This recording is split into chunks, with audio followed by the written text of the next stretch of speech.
بہت پرانے زمانے کی بات ہے۔ ایک بڑے نگر میں اللہ کا ولی رہتا تھا۔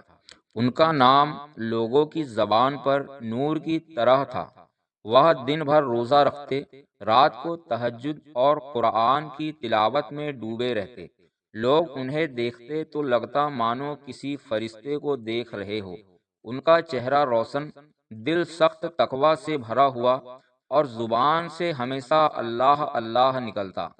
وہ دنیاوی طاقتوں یا بادشاہوں سے کبھی نہیں ڈرتے تھے، بلکہ بادشاہ بھی ان کا نام سن کر کانپتے تھے، کیونکہ وہ جانتے تھے کہ یہ شخص اللہ کا سچا ولی ہے۔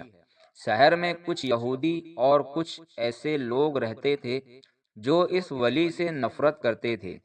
کارن یہ تھا کہ لوگ ان کے پاس آ کر اسلام اور توحید کی باتیں سن کر بدل جاتے تھے، شرابی نمازی بن جاتے تھے، ظالم رحم دل ہو جاتے تھے، اور گناہ گار توبہ کر لیتے تھے۔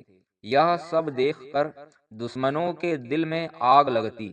انہوں نے مل کر ایک دن طے کیا، ہم سب مل کر انہیں مار ڈالیں گے۔ تو 40 دشمن اور 40 یہودی، یعنی 80 لوگوں کی ایک ٹولی اکٹھا ہوئی۔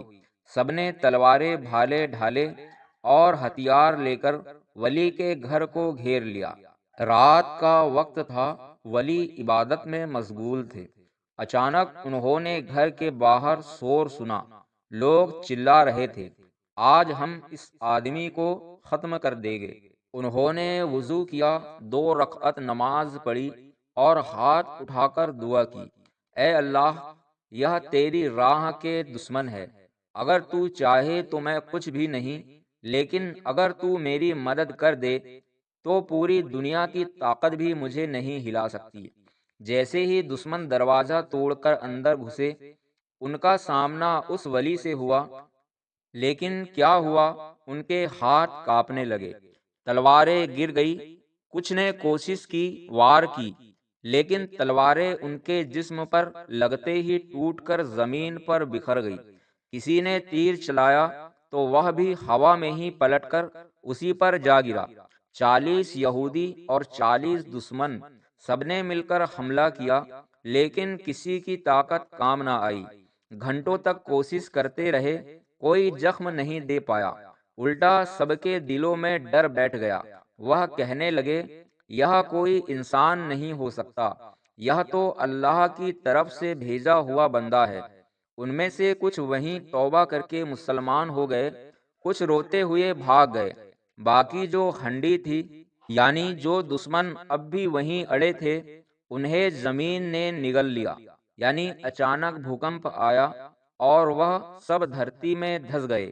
ولی نے اللہ کا شکر ادا کیا، اے میرے مالک، تو نے مجھے دشمنوں سے بچایا، لیکن میں ان کے لیے بھی تجھ سے رحمت کی دعا کرتا ہوں۔ اگر یہ صحیح راہ پر آ جائے تو ان کی اور میری زندگی کامیاب ہو جائے گی۔ اللہ نے ان کی دعا قبول کی۔ کئی یہودی اسلام لے آئے اور ان کی بارگاہ کے مرید بن گئے۔ اس واقعہ سے سیکھ ملتی ہے، اللہ کا ولی کسی سے نہیں ڈرتا، کیونکہ اس کا سہارا صرف اللہ ہوتا ہے۔ دنیاوی طاقتیں مل کر بھی اس شخص کو ہانی نہیں پہنچا سکتی جسے اللہ حفاظت میں رکھے۔ نیکی اور صبر سے آخر کار دشمن بھی دوست بن سکتے ہیں۔